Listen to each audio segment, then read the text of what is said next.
Assalamualaikum warahmatullahi wabarakatuh. Kali ini kita akan membahas idiom yang ada di bab 4 halaman 22. Langsung aja kita ke idiom yang pertama. We are on the same boat. Kita ada di perahu yang sama. Kalau diterjemahkan seperti itu. Tapi idiom ini maknanya adalah having the same idea, memiliki ide yang sama atau memiliki opini yang sama, memiliki pendapat yang sama. Itu adalah makna dari idiom we are on the same boat. Kita ada di perahu yang sama. Nah, contoh dari idiom ini adalah at the first place, I will say we are on the same boat. At the first place ini bisa dikatakan bahwa pertama-tama ataupun untuk mengatakan bahwa kita ini urutan pertama untuk sesuatu hal. Jadi secara gampangnya, misalnya kita memiliki ide bahwa kuliah itu penting. Nah, kamu mau menyatakan persetujuan kamu, maka kamu bilang at the first place, karena kamu ada di urutan pertama sebagai orang yang setuju pada pendapat bahwa kuliah itu penting. Nah, untuk penerjemahan secara literal yang gampangnya, at the first place kita bisa bilang pertama-tama, I will say, saya akan bilang, we are on the same boat. Kita memiliki pendapat yang sama. Lalu selanjutnya, we are on the same boat. Kita memiliki pendapat yang sama about this strategy in reading the book, tentang strategi membaca buku. Jadi kita punya metode yang sama dalam hal membaca buku. Kita bisa menggunakan ekspresi idiom we are on the same boat kalau kita dan orang lain memiliki pendapat, cara, ataupun ide yang sama tentang sesuatu. Yang kedua, I couldn't agree more. Saya tidak bisa lebih setuju lagi. Kalau tidak bisa lebih setuju berarti sangat setuju. I couldn't agree more artinya adalah agreeing on something. Menyetujui atau setuju pada sesuatu. Your idea is perfect. Idemu sempurna. I couldn't agree more about that. Saya sangat setuju tentang itu. Yang kedua, I couldn't agree more about the conclusion of your paper. Saya sangat setuju tentang kesimpulan dari papermu atau tulisanmu. Nah, kita bisa menggunakan I couldn't agree more kalau kita menyetujui pada sesuatu. Yang ketiga, come up in our mind. Come up in our mind ini muncul di pikiran kita. Artinya appear or rise, muncul. Nah, come up in our mind ini adalah kalau sesuatu itu muncul di kepala kita, di ide kita tuh tiba-tiba muncul gitu. Come up in our mind, tiba-tiba muncul. The few things directly come up in our mind. Beberapa hal secara langsung muncul di kepala kita. Jadi ada ide, kemudian ada ting gitu, langsung muncul idenya. Come up in our mind. Lalu yang kedua, the submission deadline. Deadline pengiriman tugas, submission ini biasanya ya, is in this week, adalah dalam minggu ini. But there is no more ideas, tapi tidak ada ide lagi come up in my mind yang muncul di kepala aku to finish the assignment, untuk menyelesaikan tugas. Nah, jadi di sini tidak ada ide satupun yang muncul dalam kepala anak ini untuk menyelesaikan tugas yang deadline-nya minggu ini. Lalu yang keempat, make up. Make up ini maksudnya adalah kamu harus memiliki keputusan atas sesuatu. Artinya able to decide something, mampu untuk menentukan sesuatu. Decide itu menentukan. Contoh kalimatnya, you must enroll to one of universities. Kamu harus bergabung atau daftar pada salah satu universitas due to the deadline, karena deadline-nya. So, make up your mind. Jadi, putuskan. Make up your mind ini biasanya jadi satu yang bermakna tentukan pilihanmu gitu. Jadi, so make up your mind artinya kita bisa terjemahkan langsung, jadi tentukan pilihanmu gitu. Yang kedua, you must make up your mind to move on your life.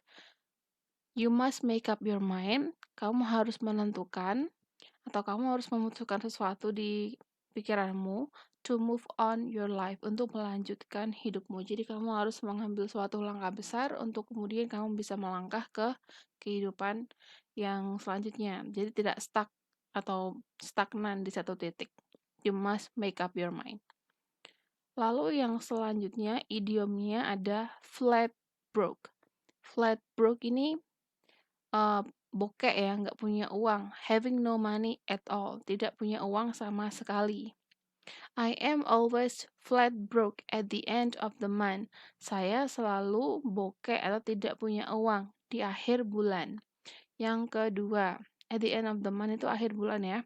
Yang kedua, we will be flat broke. Kita akan menjadi bokek, tidak punya uang due to improper financial management, karena pengaturan finansial yang tidak tepat. Jadi flat broke ini dikatakan kalau kita sama sekali tidak punya uang di saku kita gitu ya. Yang nomor 6, keep your chin up. Chin itu adalah dagu, maksudnya keep your chin up ini bukan kemudian dagu kita keangkat ke atas, bukan, tapi raise the spirit, meningkatkan semangat dan motivasi. Maksudnya kita harus selalu semangat dalam situasi apapun, keep your chin up, ataupun chin up aja boleh.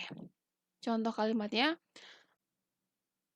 I'm just curious how you keep your chin up. Saya penasaran bagaimana kamu tetap bersemangat regarding that condition, tentang kondisi itu. Jadi misal sesuatu hal itu sangat buruk, lalu kemudian saya merasa penasaran bagaimana kamu tetap bisa menjaga semangat dan motivasi kamu itu padahal berada dalam situasi yang susah.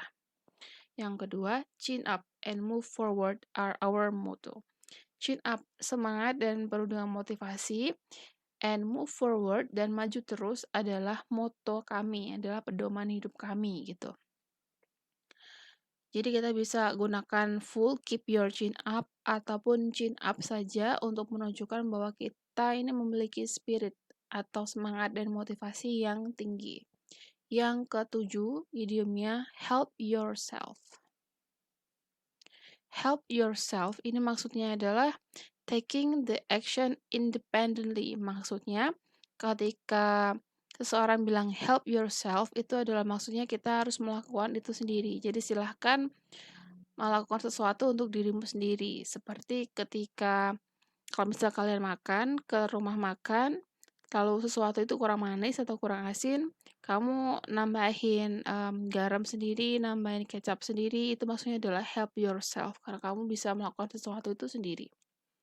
Contoh kalimatnya, if you need more snacks, jika kamu butuh cemilan lebih banyak, in the refrigerator, di dalam kulkas, please help yourself. Tolong bantu dirimu sendiri, atau maksudnya tolong ambil sendiri aja, tidak apa-apa.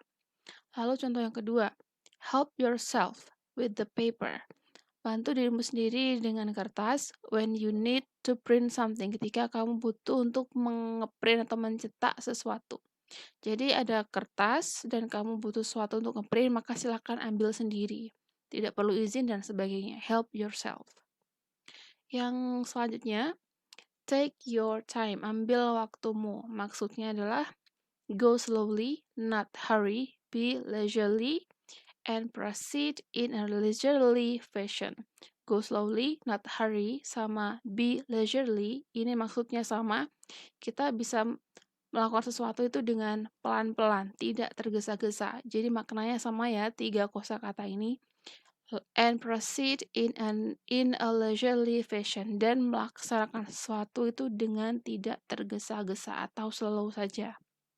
Contoh kalimatnya, I take my time, saya mengambil waktu saya atau saya santai-santai saja while watching soap opera, melihat atau menonton sinetron. Jadi ketika kamu menonton sinetron itu memang benar-benar meluangkan waktu begitu. Lalu yang selanjutnya, please take their time. People take their time during the weekend to get relaxed. Orang-orang menggunakan waktu mereka dengan santai during the weekend to get relaxed, selama akhir pekan untuk beristirahat. Nah, jadi di sini ketika mereka beristirahat di akhir pekan, itu mereka benar-benar meluangkan waktu, tidak tergesa-gesa sama sekali. Itu maksudnya take your time. Misalnya, kamu dapat tugas dan tugas deadline-nya itu panjang, maka dosennya bisa bilang, "Take your time." Jadi kamu bisa mengerjakan tugas itu tidak tergesa-gesa. Yang nomor 9 idiomnya adalah a game changer. A game changer ini adalah perubahan permainan. Maksudnya ketika sesuatu itu terjadi, hal itu mengubah hidup kamu. Di sini maknanya adalah an event, sebuah event, idea atau ide, or procedure atau prosedur that affects a significant shift yang mengubah atau memberikan efek yang cukup penting in the current way of doing dalam situasi saat ini ketika kamu melakukan sesuatu atau berpikir about something. Ketika kamu berpikir sesuatu. Jadi secara singkat, a game changer ini adalah ketika ada sesuatu peristiwa, ide, ataupun kejadian yang kemudian hal itu bisa membuat hidup kamu berubah dalam hal berpikir ataupun melakukan sesuatu. Itu namanya game changer. Contoh kalimat dari game changer yang pertama, this decision will be a game changer for my future. This decision, keputusan ini, will be a game changer, akan menjadi penentu atau tolak ukur perubahan for my future, untuk masa depan saya. Jadi kita bisa artikan sebagai tolak ukur gitu ya, itu juga boleh. Atau titik balik dalam bahasa Indonesia itu juga boleh. Your book is a game changer for my life. Bukumu adalah titik balik dari hidup saya. Ataupun kita juga artikan tetap sebagai permainan perubahan itu juga boleh, tapi lebih enaknya sih diterjemahkan sebagai titik balik ya. Karena kita pakai konteks bahasa Indonesia, jadi game changer bisa diartikan dengan titik balik. Jadi kalau ada sesuatu itu mengubah hidup kamu, maka kamu bisa bilang sesuatu itu adalah game changer for your life. Nah, itu adalah idiom yang ada di bab 4. Jika masih kurang jelas tentang makna dan penggunaan idiom ini, silahkan ditanyakan di grup WhatsApp. And see you again on the next video. Wassalamualaikum warahmatullahi wabarakatuh.